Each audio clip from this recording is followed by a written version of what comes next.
Okay, so I'm going to review what's going to be on your test. I'm pretty much going over everything that's in the study guide. If you have not looked at that, look at it. It will tell you pretty much everything you need to know that's going to be on the test. So the first section of the study guide is just structure and nomenclature. So I have some examples of that. So the first step in naming, this is just an alkane, right? That's all single bonds. So you find your parent chain. And of course, you're always going to be tempted to just pick the straight one, but it might not always be the straight one. In this case, we have 1, 2, 3, 4, 5, 6, 7, 8. So that's 8. We can try this as 1, 2, 3, 4, 5, 6, 7. 1, 2, 3, 4, 5, 6, 7. So in this case, the straight one is going to be the parent compound, but be careful because that will not always be the case. So here is my skeletal chain, my parent compound. So it's 8 carbons long, all single bonds. So my parent compound is going to be octane. Okay. So my next step is to identify my side groups. Okay, so I have one here, here, and here. I have to number my chain closest to the first side group. Okay. So if I number from this end, I get 1, 2, 3, first side group on 3. If I number from this end, I get 1, 2, 3, first side group on 3. So if you run into this situation, you're going to number from the end that's going to give the highest priority group the lowest number. Okay, so this is a methyl group. This is a chloro group. Chlorine is 17 in the periodic table. Carbon is 6. So we're going to number from this end. Does that make sense? So chlorine's a higher priority because it's higher atomic number than carbon. Okay.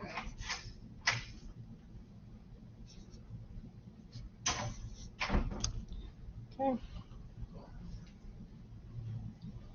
So I have a chloro group on 3. This is an ethyl group, right? This is methyl. Okay. So in alphabetical order, it's going to be 3 chloro, 5 ethyl, 6 methyl, octane. Everyone following me there? Yep. Okay, and remember you're going to separate numbers from numbers with commas, so like that, and then numbers from words with dashes. Okay, so just another one of those. This is an alkene though. When you're naming alkenes, you want the double bond to have the lowest number possible, regardless of your side groups, okay? So even if I had like a side group over here, I would still start from the other end counting, because I want that double bond to have the lowest number. Where's the eraser?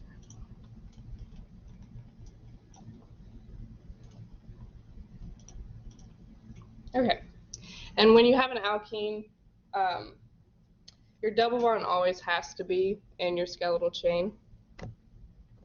Okay, so if I had like, I can't think, this doesn't work with this example, but just like a big, huge, long chain, and then like a side group with a double bond on it, I would still have to include that double bond in the skeletal chain, even if the straight chain would be longer. Does that make sense? Yeah. Okay, because our alkene, the double bond is the important part here. So this will be our chain. Okay, it's 1, 2, 3, 4, 5, 6 carbons long. So our parent compound will be hexene. Remember ENE, because it's an alkene. Like I said, you're going to start numbering closest to the double bond, because you want the double bond to have the lowest number. It's going to be 1, 2, 3, 4, 5, 6. Okay, so my double bond is on C2. And then I also have a chloro group on C2. Okay, but, so I have this double bonded carbon has a methyl group and a chloro group on it. This double bonded carbon has this whole group on it and also a hydrogen down here that's not shown. Okay, so I'm going to have a geometric isomerism. Okay, so I can't use cis and trans here because these are two different groups. So, or these are two different groups, sorry. Across are two groups. So you can only use cis or trans when you have same groups across the two carbons. So I'm going to have to use E and Z. So I have to assign priorities. So on this carbon here I have methyl. Like I just said, chlorine has a higher atomic number than carbon. So the chloro group is going to be higher priority.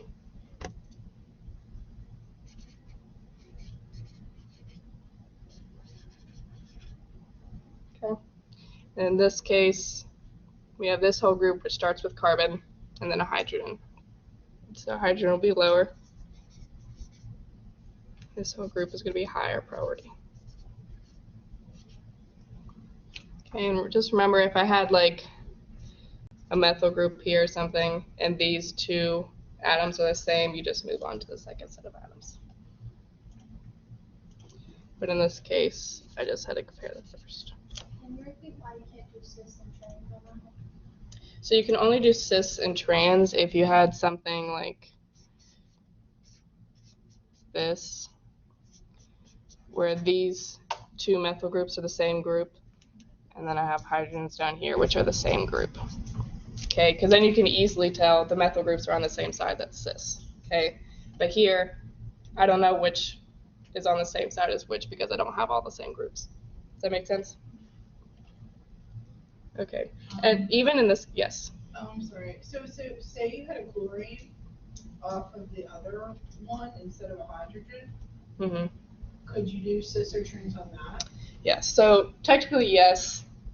He doesn't like that apparently, but to my knowledge, yes, that's acceptable. But I wouldn't do it, not for him. But in terms of like the world of chemistry, I'm pretty sure that's fine because you still have two of the same groups and you can tell if they're on the same or different sides.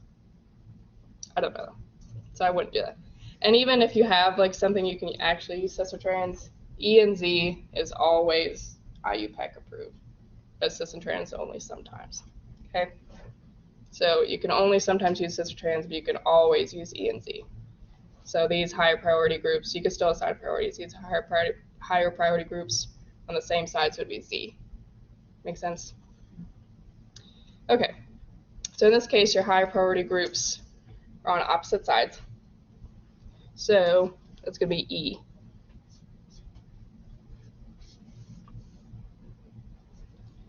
So when we put it all together, we're going to have E, 2 chloro, 2 hexene.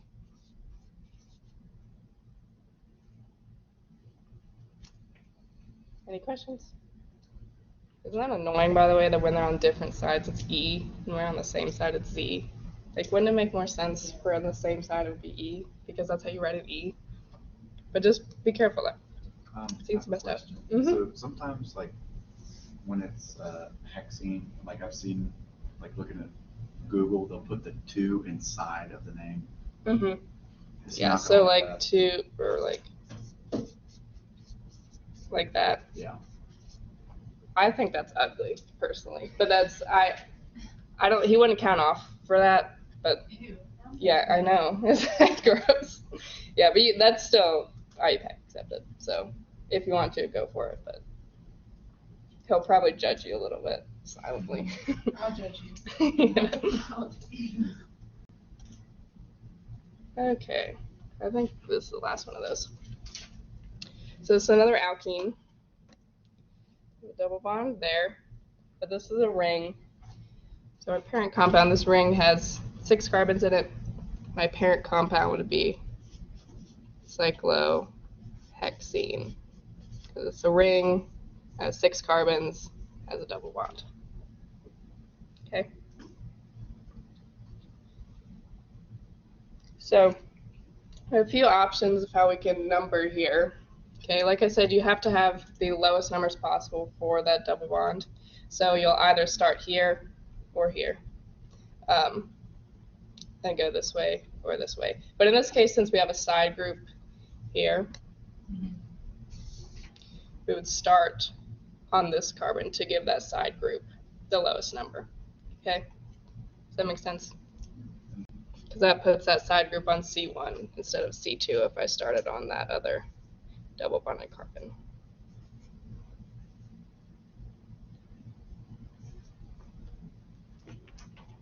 And keep in mind, wherever you start on your double bond, you have to go in the direction of the double bonds. I wouldn't go like 1, 2. That wouldn't make sense. Because he did that in class, and I was like, Did he really? okay, well, no, he went the way you did it, but like the group would have, it was 4 the way he did it, but if you went counterclockwise, it would have been 3. And I was going to ask, and then he was like, it is the way it is because it is. He's not going to spawn in here. That sounds Like, it is the way it is because it is. And I was like, I'm not going to ask anymore. I don't remember the example, but it's probably just a mistake. No, he did it the way you did, but I was going to ask him, why can't you just go counterclockwise, because that would make. Oh, because it would leave out the double bond? Um, I don't know. I don't remember the example, but if you find it, let me know. But it was probably some technical reason that I don't remember. But anyway, so we have 2 side groups here. It is what it is. It's the rules of science. Okay, so we have an ethyl group there, bromo group here. So again, we're going to go alphabetical order. We'll have 4 bromo, 1 ethyl,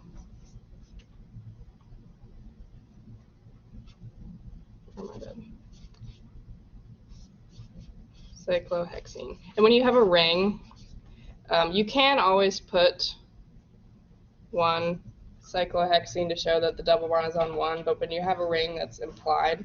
So you don't have to, but you can. Does he get partial credit? Like, say we got the paired compound right, but then we messed up on something else. Would he still like give you some of the points, or would he be like, Yeah. it's wrong, it's wrong? He doesn't often like just take off the whole, because there aren't that many questions on the test. It's like I don't know, 8 or 9, I think. He doesn't often just take off the entire points of the whole question. So we'll normally give you partial credit if you have something or you have some. Calm down. Calm down. Like our homework where there's multiple parts. Sometimes, yeah. But it's normally like right mechanism worth 10 points or so. And then if you make like a little mistake, he'll take off a point. So What's he the There is- biggest stickler yes. about? Is he bad about arrows? Like, what is he? Yeah, definitely watch your arrows. Watch where your arrows are going. So like one day he's like, you don't need arrows, and then the next day he's like, put arrows everywhere. Yeah, I don't know. I don't know where the no arrows You came said that in from. our class today that we didn't need. So I wish I had a marker right now. I don't It have a was just for marker. that quest, like that problem. Yeah, so the first mechanism is the radical halogation, which is with the single arrows. Okay, this is the first time I've heard him say you don't have to put arrows. I would just, I don't know, I would put the arrows. I would just always put the arrows. I don't know why. I guess it's because he sensed that was confusing people, the single arrows. It's confusing to start with that mechanism because you will never use single arrows ever again, or radicals. Yeah, so from now on it's only full arrows. Okay, but especially when it's 2 electrons, full arrows, show the arrows. You have to show the arrows. And you have to show the arrows correctly, going from the correct place to the correct place. Oh, so I can't How just many hope. mechanisms are on the test? I don't know. Does that consist of most of the tools?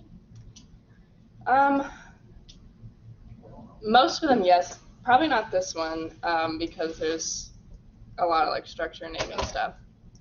But most of them, yes. That's like the whole point of organic is mechanisms. So every other test after this will be mostly mechanisms.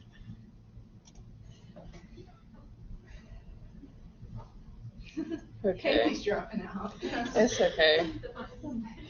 To be honest, I think I'm gonna skip this part because it's already 7:16, and I feel like there's more important things, and you guys know how to do this. If we have time, we'll come back to You this. said on this, you must be able to show mechanisms of the HX addition to alkenes using curved arrows and demonstrating understanding of regiospecificity. Mm-hmm. Yeah, we'll get there. Okay. Jump off the bridge. Hey, it's okay.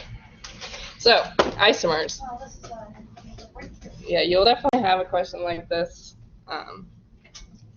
I don't know what compound, but something like this. So when you come across this, pay attention to the ratio of hydrogens to carbons. That's going to tell you if it's going to be an alkane, cycloalkane, alkene. So this is following CnH2n, but I just replaced a hydrogen with a bromine. Does that make sense? Yep. So this is either going to be an alkene or a cycloalkane, because they both follow this formula, right? Makes sense? So we start with the easy one. Is the ring. Easy enough, right? So it's 3 carbons. I have 2 hydrogens here, 2 here, 1 here. And then bromine. Okay, there's 5 of these. This is 1. So that's the only ring I can make, right? Because I can't make a ring with 2 carbons. So now I have to go to my alkenes. Okay, so say I can have double bond here. Could have the bromine here.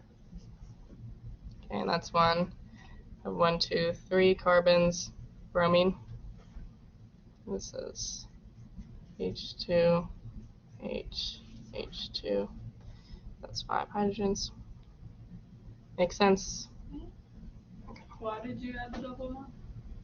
Because this follows the formula CnH2n, but with just replacing a hydrogen with a bromine, which is either an alkene or a cycloalkane. How do you just know that it follows that though? Just by looking at it, you know? Mm-hmm. Yeah. So this isn't just a derivative of C3H6, which follows CnH2n. Does that make sense? Yeah, and then the BR took one of the H's. Mhm. Okay, Mhm. that makes sense. So I just put the double bond anywhere. I mean, you don't have many options. You pretty much have one option, because if I put it here, it's the same thing. So I'll keep the double bond there, and then I can just move my bromine around. So I can put a bromine here. So I have H2 here, H3 here. So I still have 5 hydrogens, 3 carbons, 1 bromine. We don't have to show the hydrogens, right? No, I just said that to show that you have 5 there. Okay. So this is where it's going to get a little sticky. So I can put my bromine here, but now I have geometric isomerism, right? Okay, so I have a bromine here, hydrogen here, methyl group here. Okay, so these higher priority, higher priority. Higher priority is on the same side, so that's Z. Okay. My last one, I could just have E. Same one, so I'm gonna keep my double bond there, but instead of having the bromine down, I can have it up.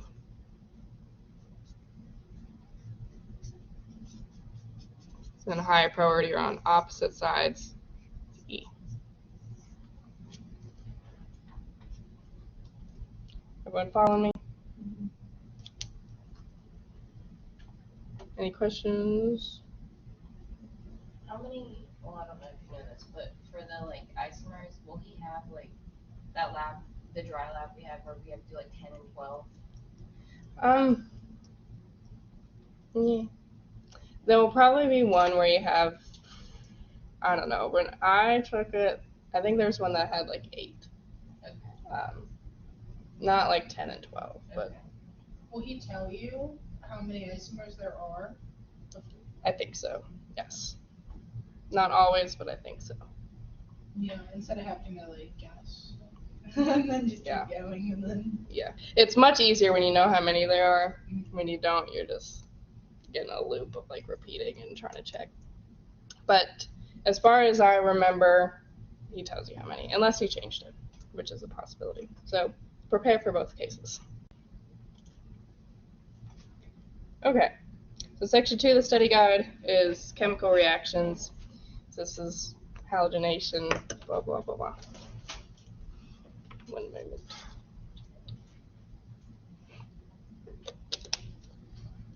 Okay, so you'll have to be careful here in deciding which reaction is which. Okay, so here have a halogen, X2, elemental halogen, and this is an alkane, right? So I have all single bonds, no double bonds. Okay, so that's when it should click in my head. Oh, that's radical halogenation. Okay. So he'll normally ask you for all the possible products and then the mechanism for the major product. Okay. So in this reaction, one of the bromines is going to replace a hydrogen somewhere on there. My major product would be this, right? And we'll get to why that's more stable. But that would be a tertiary radical, which is more stable. So this is going to be my major product. I could also have this, to have one of the hydrogens on that methyl group here replaced with the bromine. That'll be minor.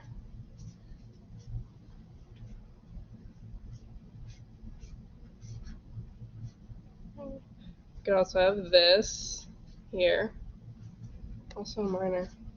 So it's 2 minor choosing, or? It just depends on the compound, how many minor products you have. Do we have to show all of them? Normally, yes, I'll ask you for all the possible products. How do we know, like, when there's. So because this bromine can technically replace any hydrogen anywhere on this ring or on this compound. Okay? So depending on the stability of the intermediate radical, that's going to depend on, or that's going to determine my major product. But logistically speaking, this can replace any hydrogen in this whole compound. So we could go all the way around. And this would all Yes, be- but because this is it would all be symmetrical, it'll start repeating. So after this one, okay. So if I keep going around the ring, if I move this here, it's going to be the same as this. If I move this here, it's going to be the same as this. Make sense? Yeah. So that is all my possible products here. Everyone following me? You're gonna have to like name them or just write them. Probably not, no. There's pretty much no naming after this test. So on the It's- second, on the first minor, it's CHBr.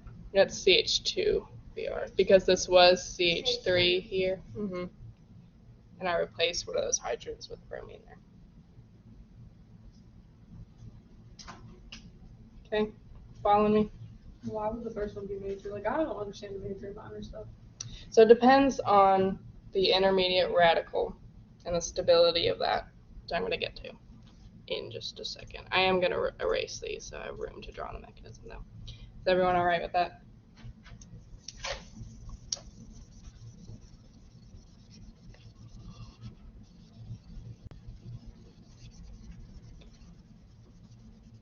Okay. So like I said, I'll normally ask you for all the possible products and then draw the mechanism for the major product. So in radical halogenation, your first step is initiation, which is when you break apart the halogen. And you don't have to draw these electrons.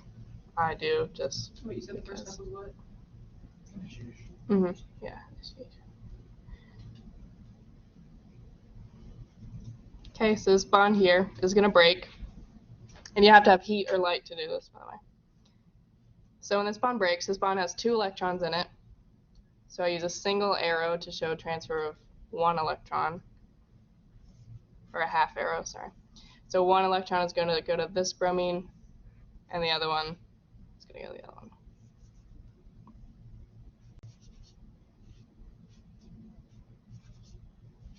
So I'll end up with 2 radicals. Does that make sense? Okay. And radicals are unstable because they have an unpaired electron. Okay, so now this is going to attack my alkane. And this carbon here has a hydrogen on it. Okay, so this is the hydrogen that I'm going to take, So what is attacking it? the bromine radical. Okay, because it's unstable, it has an unpaired electron, it's going to seek out more electrons, right? Everyone follow me so far? Okay, so this unpaired electron is going to attack this CH bond here, okay, which is going to break that bond. So I have 1 electron going here. This CH bond is going to break, so one of those electrons is going to go to form an HBr bond. And the other electron from that 2 electron bond is going to stay on that carbon and form a radical. Where did the hydrogen come from? Yeah, let's So it's because it's a line structure, I didn't show it, Yes, never mind. but it's, Yep. if I didn't show it, this carbon only has 3 bonds. We know it has 4, so we're assuming that the 4th one is hydrogen. You're good. Any other questions before I move on? Okay. So now I formed an alkyl radical, right? Because this CH bond broke, and one of those electrons stayed on that carbon. So this carbon now has an unpaired electron. Okay? We gotta put that little dot. Yes, yes. That is extremely important. Okay? And this unpaired electron is on this carbon, which is connected to 3 other carbons. So this is a tertiary radical. Okay? And tertiary radicals are more stable than secondary radicals, which are more stable than primary radicals. Okay? And because this is more stable than the radicals I would have formed if I formed these products, it's going to be formed faster because it's easier to make. Does that make sense? So the major product is going to depend on the intermediate radical. And then I formed HBr, which is also my byproduct up here. I forgot to put that earlier. Okay, so that's my first product.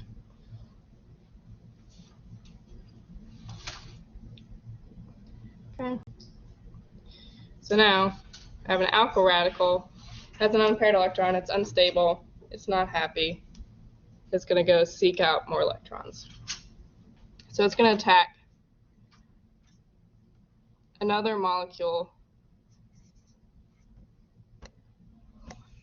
of bromine. And remember in this step up here, okay, this takes light or heat to do.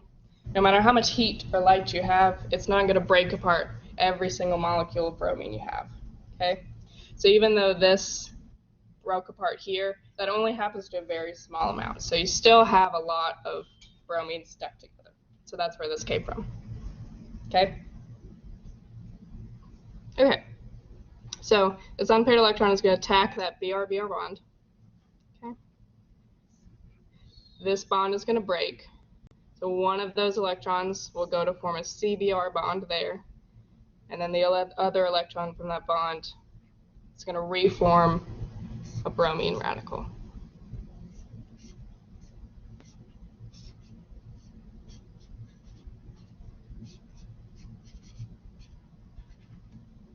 Okay, so this is my product I actually care about. And then because I reformed this radical here, see how this can go back to this step and attack another molecule of alkane And these two steps can keep cycling until I run out of things to do. Any questions? So is that all we have to show for the mechanism? We don't need to show how the other minor products are formed? No, not normally. He'll specifically say, show me the mechanism for the major product, if that's what he wants. So that would be the question, like, he would give us like that top part Mm-hmm. that's in black, and then he'd say like. And he would specifically literally say, show me all of the possible products for the reaction and draw out the mechanism for the major product. Okay. That is pretty much verbatim what he would tell you. So, like, he's going to tell you what to do. I have a question. Mhm. On the second step, Mhm. the arrow pointing from your radical, is that pointing to bromine? Where? Like on the bottom, on the very last step? This. Yeah, is that pointing to Okay, bromine? so that's like kind of the confusing part. I know why that's confusing. Because it's going to form a bond. Okay, so this half arrow, this one electron is going to go between here to form a bond. And this one electron from here is going to go between here to help form the bond. So it's not one species making the bond for the whole compound. It's two electrons from two different species coming together to make a bond. Yeah. Mm-hmm. It's I'm just trying to figure out pointing. the best point. Where's the best place to put my arrow at? It's just pointing between the two species. So I'm gonna point at the plus sign. Yeah, I mean that's what I do.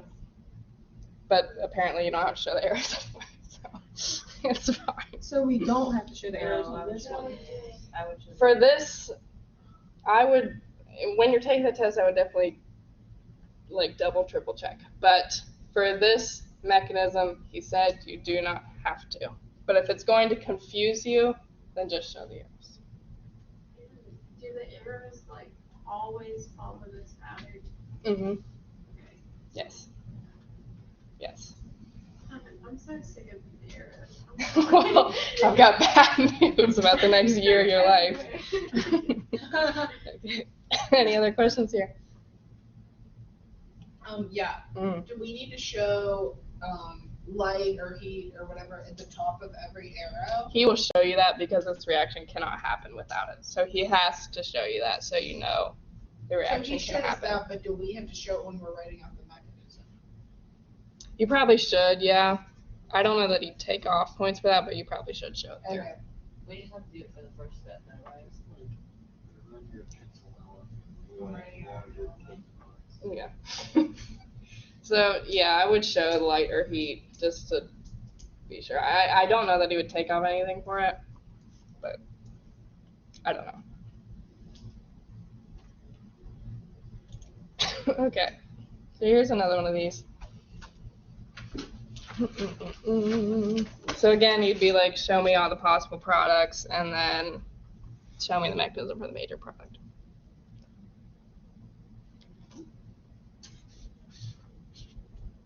Okay, and again, you have elemental halogen and an alkane. Okay, so that should tell you radical halogenation. Okay, you cannot have radical halogenation with an alkene. Okay, so if you're seeing a double bond, no single arrows, no dots, it's a different mechanism. Okay, so first product, I could have chlorine here. That's not going to be my most stable product, so that's going to be minor.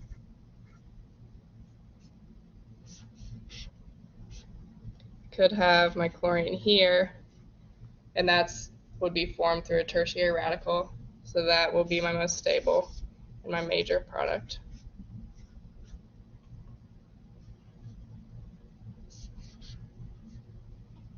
I could have it here, still a minor product. I could have it here, again, minor. Okay, so that are all my possible products. You have it on the methane. So if you have it on the methane, Yeah, change it to like, it would be, which one? like It'd be this one again. CH2CO. Hmm, Like if it was CH2CO. that's what this is. Oh, really? CH2Cl. Mm-hmm. Yeah, because the carbon here, you have two hydrogens there, and the chlorine. But that would just be this again. Does that make sense?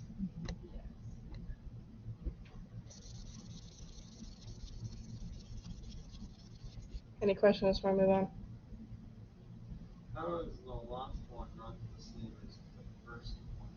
So because I have this this methyl group here, that's going to make it unsymmetrical. So if it was just a straight chain without that methyl group, then it would be the same.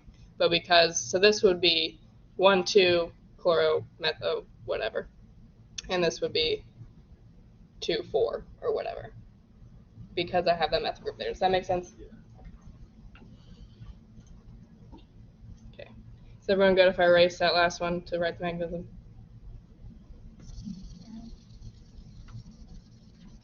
Okay. So the mechanism for the major product. Again, your first step is going to be initiation, which is where you're going to break apart the halogen. So you need heat or light to do this. That bond there has 2 electrons, so I'm going to have a half arrow to show 1 electron going to that chlorine and 1 to the other chlorine. Do we have to show the electrons? No. No, I just do out of habit, but you don't Just have the to. single bond. Yes, the unpaired one you have to show.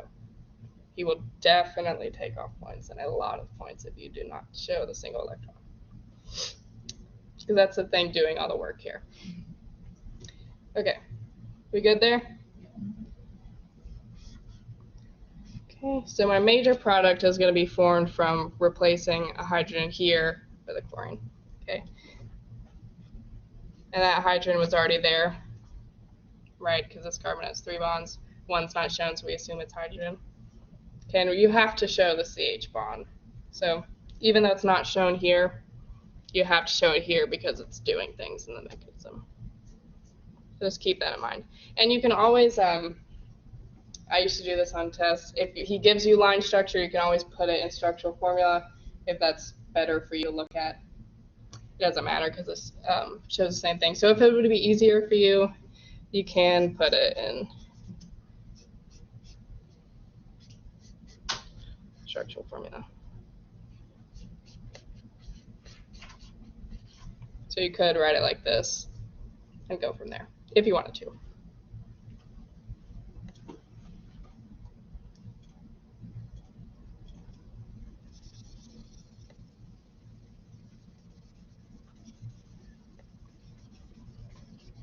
Okay.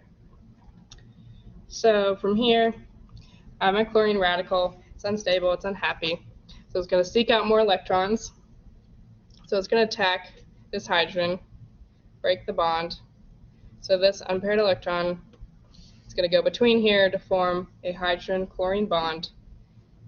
This CH bond will break. One of those electrons will also go between here to form an HCl bond. And then the other electron from that CH bond will stay on that carbon to form an alkyl radical.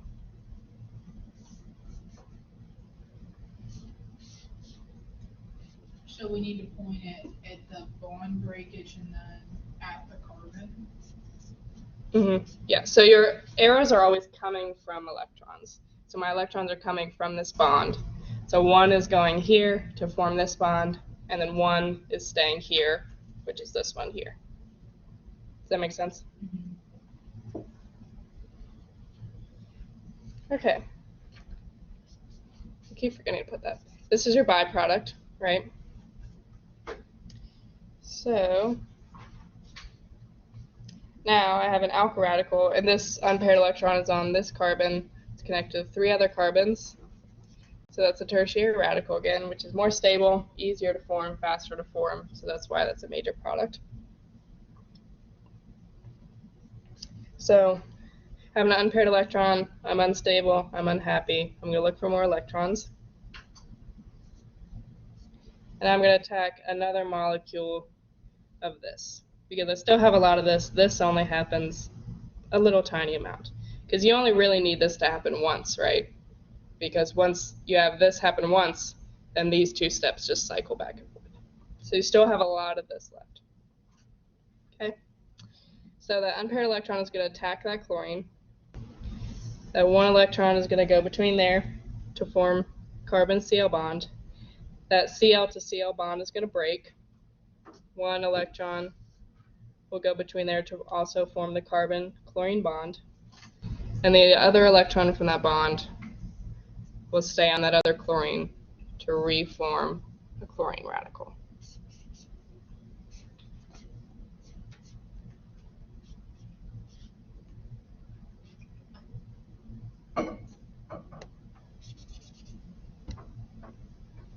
Okay. So this is my major product. That's the product I care about.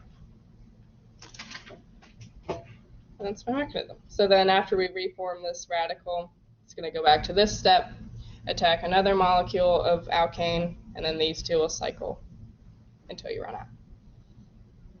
Any questions there? You won't ask to like show the mechanism for the minor products, right?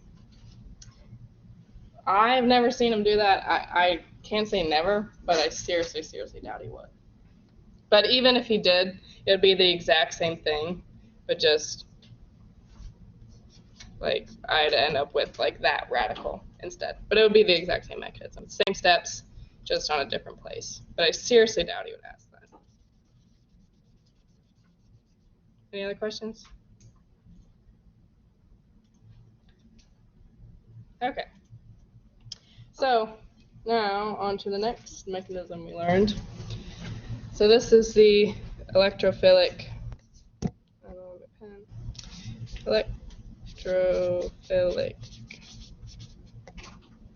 addition to alkenes.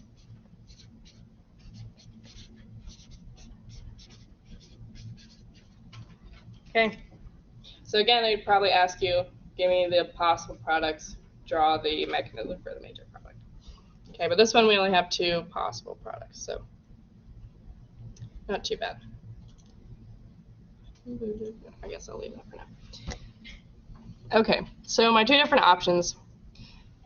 The reaction is only going to happen on the double bonded carbons. So I could have my hydrogen added to this one and my chlorine to this one, or vice versa.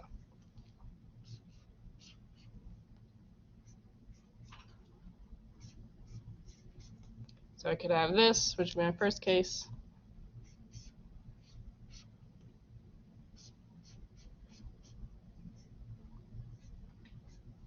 Or I could have this. Okay.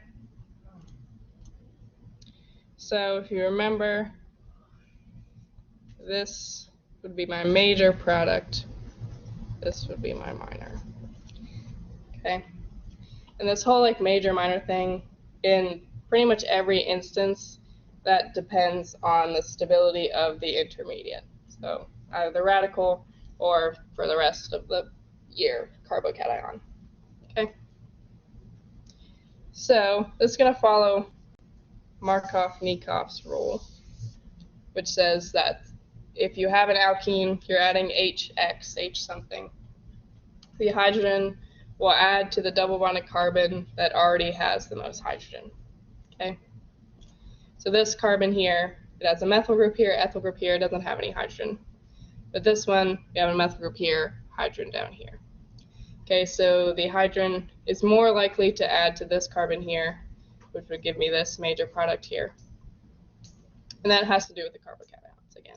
Because if I add this hydrogen here, I'd form the positive charge on this carbon, which would give me a tertiary carbocation, which is more stable than if I added the hydrogen here, formed a carbocation here, which would be secondary. Does that make sense? So all the regio selectivity just depends on the stability of the carbocation. So that will come up a lot. So the mechanism for the major product.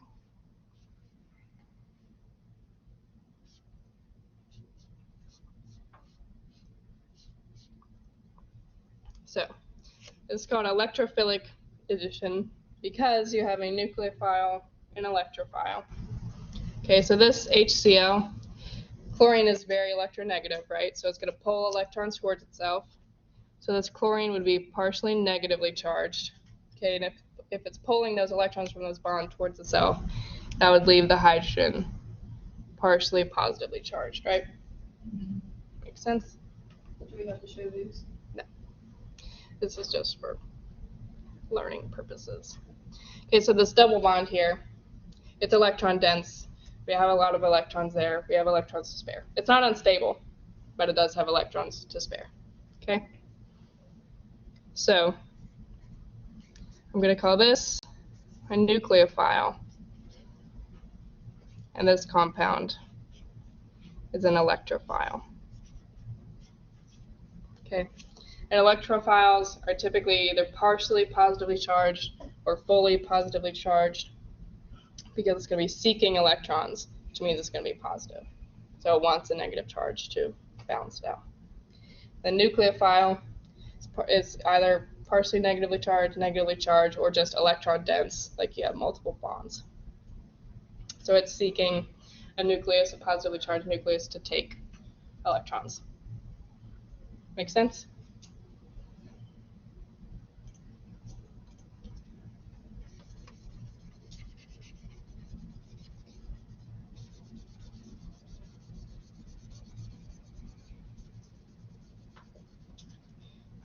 Okay, so this is where we start with full arrows, and we will use full arrows for the rest of the time.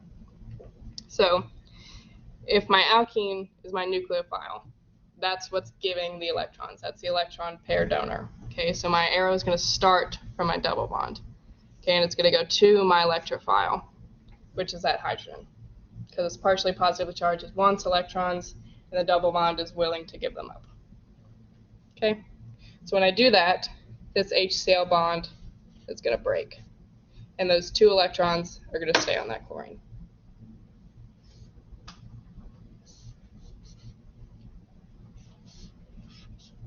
Okay, so like I said, according to Markov-Nikov, this hydrogen is going to add to the carbon that already has the most hydrogen, which is that one on the left. So this hydrogen is going to be here. We broke the double bond, which leaves this carbon with only 3 bonds. It's unstable. It has a positive charge. And that positive charge lies on this carbon, which is connected to 3 other carbons. It's a tertiary carbocation. Okay? And I also got left with a chlorine anion. So there's no single electrons now. Now we have a full negative charge. This is an ion, not a radical. Okay? So be careful. So now I have a carbocation that has a full positive charge. Now this is going to be an electrophile. And now I have a chlorine anion, full negative charge. This will be a nucleophile. Okay? So this is a positive charge. It wants electrons. This is a negative charge. It wants to get rid of electrons. Okay? So again, your arrow starts where your electrons are coming from. So it's going to go from nucleophile to electrophile. It's going to go from a pair of electrons here to the positively charged carbon.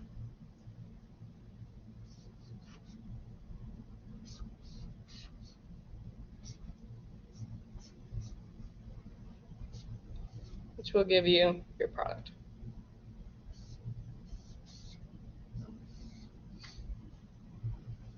Make sense? And we have to like show that plus sign. Yeah. I do get confused. On What is that like, how do you the know charges? plus sign? Yeah.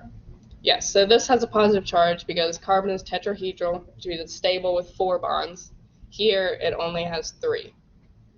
Okay, so now it's unstable, has a positive charge. This chlorine, okay, these bonding electrons stayed on that chlorine, which gave it a negative charge. Okay, so this has extra electrons, this has not enough electrons. Does that make sense? So just put the plus sign where I'm gonna put chlorine. Basically. Yes, but the chlorine goes there because the positive charge is there. So. Because the positive charge is there. Yeah, so the positive charge forms there because I put the hydrogen here, lost the double bond, so this carbon lost a bond. Okay, so that's why it's positively charged, which is why the chlorine goes there. But if you want to think about it like that way in your brain, feel free. Any other questions?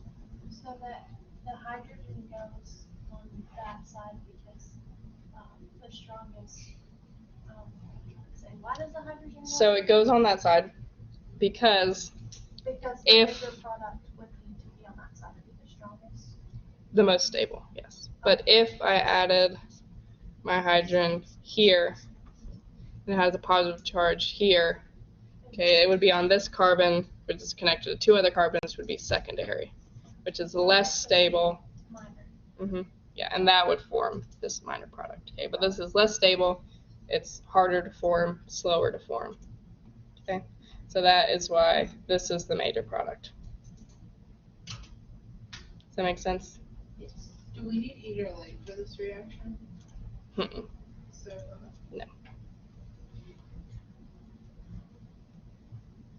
We good to move on? Okay, so we can try one more of these. It's the same thing. So when you see a double bond, you should be thinking electrophilic addition. Okay, so just be very careful not to mix up radicals and ions. Okay. I don't have my pen.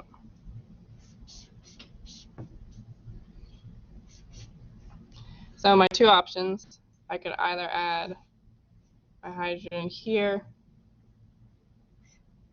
bromine here,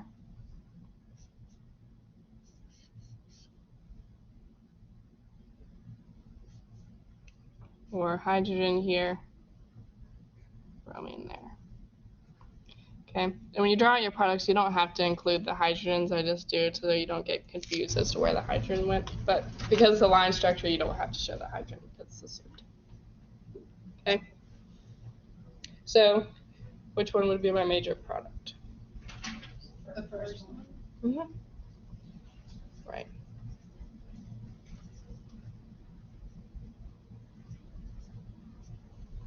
And that's because this carbon has two carbons connected to it, or three carbons. Then it has double bond here, so it's 4 bonds. There's no hydrogens here. This one has 2 bonds here, 1 here, and there's 1 hydrogen here. So the hydrogen is going to add to the carbon that already has the most hydrogen, which is this one, which would give our major product. And that's because of the stability of carbocations again.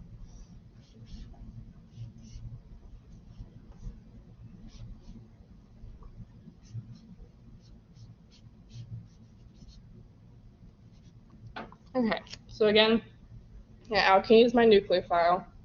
This HBr is an electrophile. So the electrons are coming from the double bond, so my arrow is going to start from the double bond, and I'm going to take this hydrogen. When I take that hydrogen, that HBr bond breaks. It's going to form an anion on that bromine.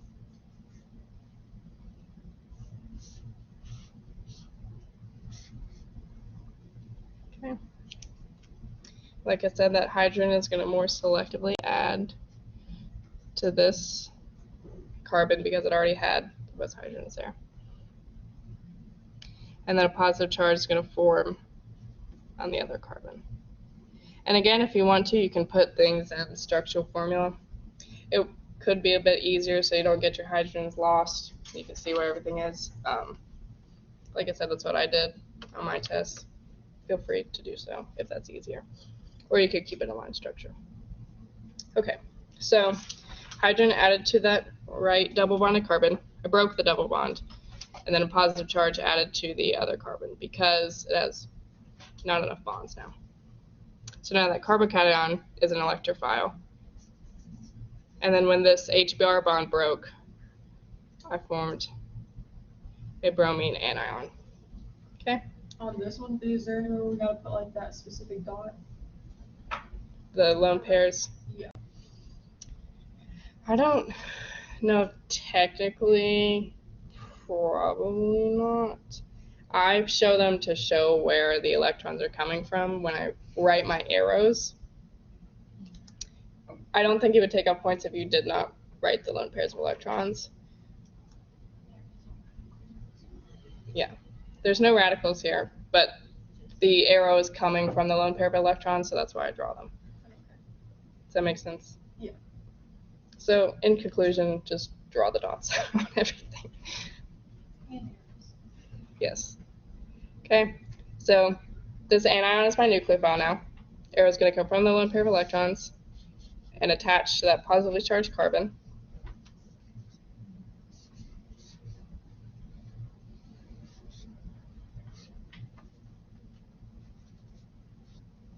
That's my product. And I just left the hydrogen out, but it's line structure, so it's implied. You wouldn't take up points if you had it in there, what you know. No. Any questions there?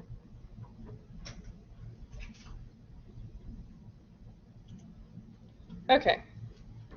So the last thing on the study guide is bonding. So I just have a few slides to go over hybrid orbitals and where that comes from. Okay, so don't freak out. It's okay. So this is the electron diagram of carbon, okay, in ground state, which means it's not excited. We didn't put any energy into it, okay? I have 4 valence electrons. Okay, I have 2 in 2s, and then I have 3 p orbitals, right? I have px, py, pz. Okay, I have 2 electrons, in 1 in px, 1 in py. Okay, so when I excite carbon or put energy into it, I'm going to bump an electron from 2s up to 2p. Okay, so now I have electrons in every single one of these orbitals. Okay, so when I hybridize, okay, which means mash all these orbitals together, okay, sp3 hybrid orbitals are formed from combining 1 s orbital here and then 3 p orbitals. So an s orbital is spherical, and p orbital is shaped like 2 balloons held together, okay? So when I combine all of these orbitals, I get 4 hybrid sp3 orbitals, okay, which have a big lobe and a small lobe. There's no bonding happening in the small lobe, but most of the bonding is in the big lobe, okay? And we know we have hybrid orbitals because when we look at like methane, all those bonds are the same length, right? The same energy level, okay? So when I have hybrid orbitals, they're all the same energy level rather than 2s lower energy than 2p, okay? So I know I have to have all the same orbitals because I have all the same bond lengths, all the same bond energies. Does that make sense? Okay. So sp3 hybrid orbitals are how I make single bonds. Okay, so in terms of sp2, it's the same thing. Carbon has 4 valence electrons. In the ground state, 2 are in 2s, 2 are in 2p. When I put energy into it, I'm going to bump one of these up to 2pz. Okay? And then when I hybridize this time, I'm only going to combine 1 s orbital here and then 2 p orbitals here. Okay? Which gives me sp2. Gives me 3 sp2 hybrid orbitals, which are shaped basically the same as sp3. Okay? And that leaves an unhybridized 2p, which is where your pi bond comes from. Okay, it comes from those unhybridized 2p orbitals overlapping side to side. Okay? Following me? What? Where did I lose you? What am I even looking at? So You would never be asked to draw this. This is just for, if it helps, just erase it from your memory. Just like, forget I said that. But just it's important to know where your hybrid orbitals come from and what they're formed from. I see 2s and 2p for the carbon. I see that. But like, why is this and this different?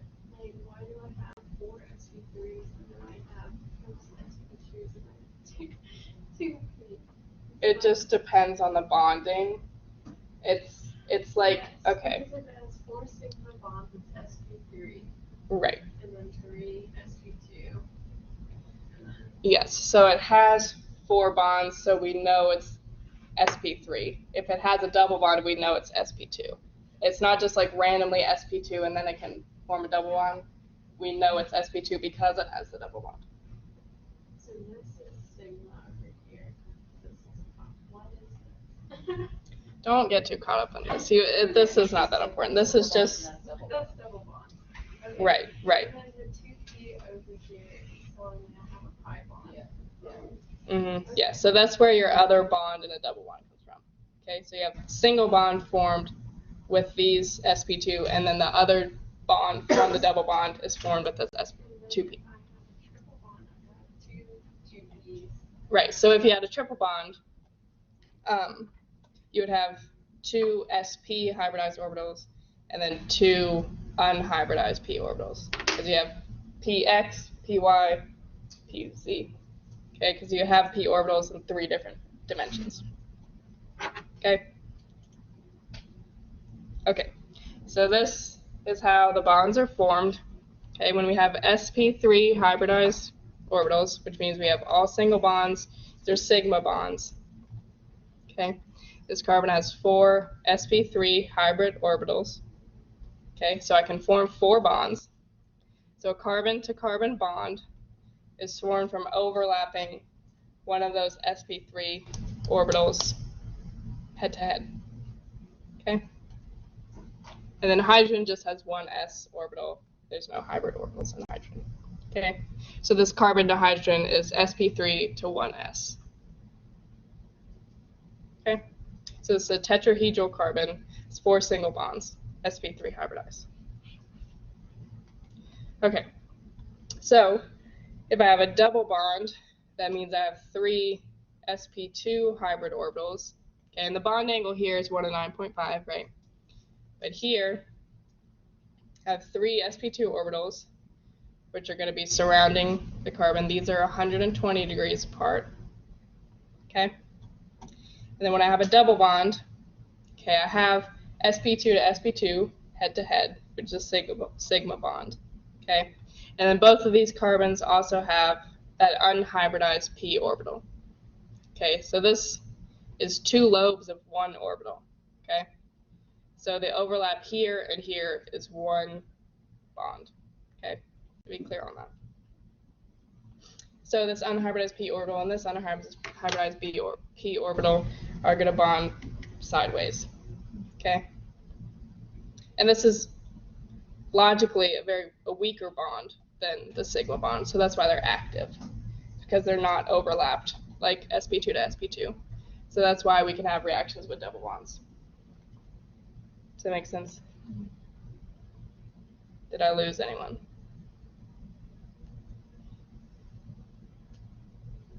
Okay. Again, this is not that important. If you have to focus on anything, forget I said anything in the past 2 slides. So focus on naming and mechanisms. He probably will ask you some questions about bonding and things like this, but it will be mostly this kind of thing. Asking you like that homework question about like which bonds form which, or which orbitals form which bonds. Yes, Haley. I was just going to ask you what you would even ask with this, but you just told me. Yeah. Okay. Something along that line. Okay. Any other questions there? Well, that's all I have, my friends. So if there's no other lasting questions, you're free to go.